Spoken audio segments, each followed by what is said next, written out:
Hi hello ಎಲ್ಲ ರಾಜ್ಯ ಸರ್ಕಾರಿ ನೌಕರರಿಗೆ ನಮಸ್ಕಾರ. ಸ್ನೇಹಿತರೆ, ಇವತ್ತಿನ ಒಂದು ವಿಡಿಯೋದಲ್ಲಿ ರಾಜ್ಯ ಸರ್ಕಾರಿ ನೌಕರರಿಗೆ ಒಂದು ಮಹತ್ವದ ಸಿಹಿ ಸುದ್ದಿ ಬರ್ತಾ ಇರುವಂಥದ್ದು. OPS ಮರುಜಾರಿಗೆ ಸರ್ಕಾರದ ಜೊತೆ ಚರ್ಚೆ ಅಂತ ಹೇಳಲಾಗ್ತಾ ಇದೆ.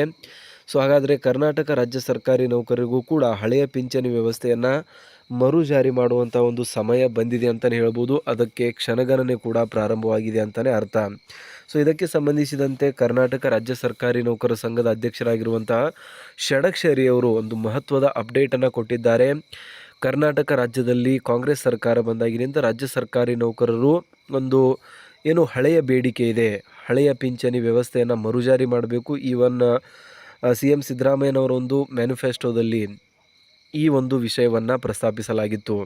ಸೊ ಅದೇ ರೀತಿಯಾಗಿ ವೋಟ್ ಫಾರ್ OPS ಕ್ಯಾಂಪೇನನ್ನು ಕೂಡ ನಡೆಸಲಾಗುತ್ತೆ. ಯಾರೆಲ್ಲ OPS ಮರುಜಾರಿ ಮಾಡ್ತಾರೆ ಅವರಿಗೆ ನಮ್ಮ ಒಂದು ಓಟು ಅನ್ನೋ ಒಂದು ರೀತಿಯಲ್ಲಿ ರಾಜ್ಯ ಸರ್ಕಾರಿ ನೌಕರರು ಬೃಹತ್ ಆಗಿರುವಂಥ ಸಪೋರ್ಟನ್ನು ಕಾಂಗ್ರೆಸ್ ಪಕ್ಷಕ್ಕೆ ತೋರಿಸ್ತಾರೆ.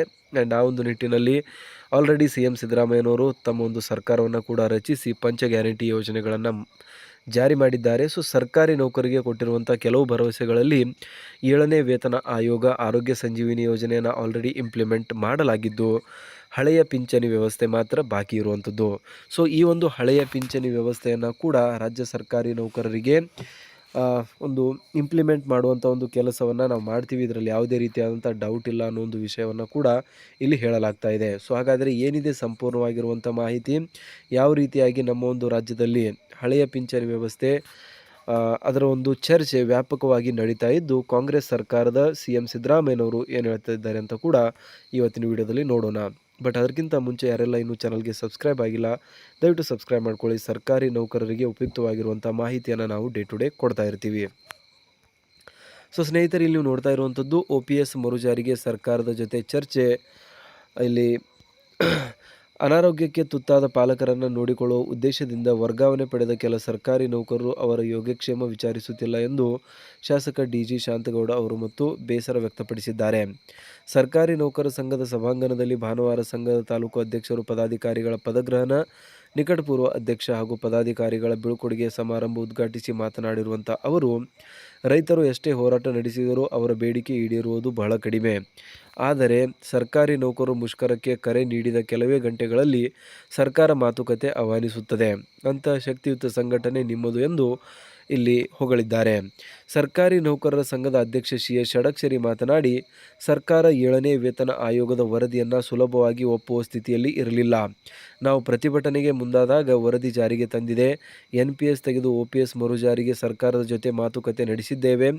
ಇದರ ಪೂರಕವಾಗಿಯೇ ಸರ್ಕಾರ ಆಯೋಗ ರಚನೆ ಮಾಡಿದೆ ಎಂದು ಕೂಡ ಅವರು ಹೇಳಿದ್ದಾರೆ. ಸೊ ಆಲ್ರೆಡಿ ನಮಗೆಲ್ಲರೂ ಕೂಡ ಗೊತ್ತಿರುವಂಥದ್ದು, 7ನೇ ವೇತನ ಆಯೋಗ ಇಂಪ್ಲಿಮೆಂಟ್ ಮಾಡುವಂಥ ಟೈಮಲ್ಲಿ ಎಷ್ಟೆಲ್ಲ ಕಷ್ಟ ಆಗಿದೆ ಅಂತ.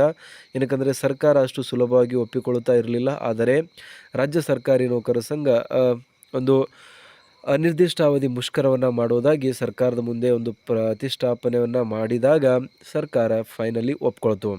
ಸೊ ಅದೇ ರೀತಿಯಾಗಿ ಓಲ್ಡ್ ಪೆನ್ಷನ್ ಸ್ಕೀಮನ್ನು ನಾವು ಇಂಪ್ಲಿಮೆಂಟ್ ಮಾಡಬೇಕು ಅಂತ ಆಲ್ರೆಡಿ ಮನವಿ ಪತ್ರಗಳನ್ನು ಸಲ್ಲಿಸಿದ್ದೇವೆ ಮತ್ತು ಮಾತುಕತೆಗಳು ಕೂಡ ಸರ್ಕಾರದ ಲೆವೆಲಲ್ಲಿ ನಡೆದಿರುವಂಥದ್ದು. ಅದಕ್ಕಾಗಿ ಸಮಿತಿಯೊಂದನ್ನು ರಚನೆ ಮಾಡಿ ಆಲ್ರೆಡಿ ಕೆಲವು ತಿಂಗಳುಗಳು ಕಳೆದಿದೆ. ಸೊ ಆ ಒಂದು ರಿಪೋರ್ಟ್ ಬಂದ ಮೇಲೆ ಅದಕ್ಕೆ ಮುಂದಿನ ಒಂದು ಫರ್ದರ್ ರಿಪೋರ್ಟ್ಸನ್ನು ಪಡೆದು ಅಥವಾ ಡಿಸಿಷನ್ಸನ್ನು ತೆಗೆದುಕೊಳ್ಳಲಾಗುವುದು ಅಂತ ಕೂಡ ರಾಜ್ಯ ಸರ್ಕಾರಿ ನೌಕರ ಸಂಘದ ಅಧ್ಯಕ್ಷ ಷಡಕ್ಷರಿ ಅವರು ಹೇಳಿದ್ದಾರೆ. ಸೊ ಇದಾದ ಮೇಲೆ ಫರ್ದರ್ ಹೇಳ್ತಾ ಹೋಗ್ತಾರೆ, ಭದ್ರಾವತಿ ತಾಲೂಕು ಸರ್ಕಾರಿ ನೌಕರ ಸಂಘದ ಅಧ್ಯಕ್ಷ ಸಿದ್ದಬಸಪ್ಪ ಗೌಡ, ಜಿಲ್ಲಾ ಸರ್ಕಾರಿ ನೌಕರ ಸಂಘದ ಅಧ್ಯಕ್ಷ N ವೀರೇಶ್ ಒಡೆನಪುರ್ ಮಾತನಾಡಿದರು. ರಾಜ್ಯ ಪರಿಷತ್ ಸದಸ್ಯ G ಓಬಳಪ್ಪ, ಸಂಘದ ತಾಲೂಕು ಅಧ್ಯಕ್ಷ K ಅರುಣ್, ನಾಗರಾಜ್ ನಾಯಕ್, ಧರ್ಮಪ್ಪ, ಅನಿಲ್ ಕುಮಾರ್ ಅಧಿಕಾರವನ್ನು ಸ್ವೀಕರಿಸಿದರು. ತಹಶೀಲ್ದಾರ್ ಪಟ್ಟರಾಜ್ ಗೌಡ, ನಿಕಟಪೂರ್ವ ಅಧ್ಯಕ್ಷ ರವಿ ನ್ಯಾಯಮೂರ್ತಿ, EO ರಾಘವೇಂದ್ರ, ನೂತನ ಪದಾಧಿಕಾರಿಗಳಾದ ಕುಮಾರ್ ಬಾರ್ಕಿ ಮತ್ತಿತರ ಒಂದು ಕೆಲವೊಂದಿಷ್ಟು ಸದಸ್ಯರು, ಪದಾಧಿಕಾರಿಗಳು ಪ್ರೆಸೆಂಟ್ ಇದ್ದರು ಅನ್ನೋ ಒಂದು ಮಾಹಿತಿಯನ್ನು ಕೂಡ ಇಲ್ಲಿ ನೀಡಲಾಗ್ತಾ ಇದೆ. ಸೊ ಹಾಗಾಗಿ ರಾಜ್ಯ ಸರ್ಕಾರಿ ನೌಕರರಿಗೆ ಹಳೆಯ ಪಿಂಚಣಿ ವ್ಯವಸ್ಥೆಯನ್ನು ಮರುಜಾರಿ ಮಾಡುವಂಥ ಒಂದು ಸಮಯ ತುಂಬಾ ಸಮೀಪಿಸ್ತಿದೆ ಅಂತಲೇ ಹೇಳ್ಬೋದು. 2025 ಅಂದರೆ ಇದೇ ಒಂದು ವರ್ಷದ ಕೊನೆಯಲ್ಲಿ ಹಳೆಯ ಪಿಂಚಣಿ ವ್ಯವಸ್ಥೆಯ ಅಧಿಕೃತವಾಗಿರುವಂಥ ಆದೇಶ ಸರ್ಕಾರ ಹೊರಡಿಸಲಿದೆ. ಆ ಒಂದು ಭರವಸೆ ಮತ್ತು ಆಸೆ ಎರಡೂ ಕೂಡ ನಮಗೆ ಇದೆ ಅಂತ CS ಷಡಕ್ಷರಿ ಅವರು ತಮ್ಮ ಒಂದು ಮಾತುಗಳಲ್ಲಿ ತಿಳಿಸಿದ್ದಾರೆ. ಸೊ ಇದಿಷ್ಟಾಗಿತ್ತು ಇವತ್ತಿನ ವಿಡಿಯೋದಲ್ಲಿ ಸಂಪೂರ್ಣವಾಗಿರುವಂಥ ಮಾಹಿತಿ ಹಳೆಯ ಪಿಂಚಣಿ ವ್ಯವಸ್ಥೆಗೆ ಸಂಬಂಧಿಸಿದಂತೆ. ಇದ್ರ ಬಗ್ಗೆ ನಿಮಗೇನಿಸುತ್ತೆ ದಯವಿಟ್ಟು ಕಮೆಂಟಲ್ಲಿ ತಿಳಿಸಿ. ಸಿಗೋಣ ಮುಂದಿನ ವಿಡಿಯೋದಲ್ಲಿ. ಜೈ ಹಿಂದ್, ಜೈ ಕರ್ನಾಟಕ.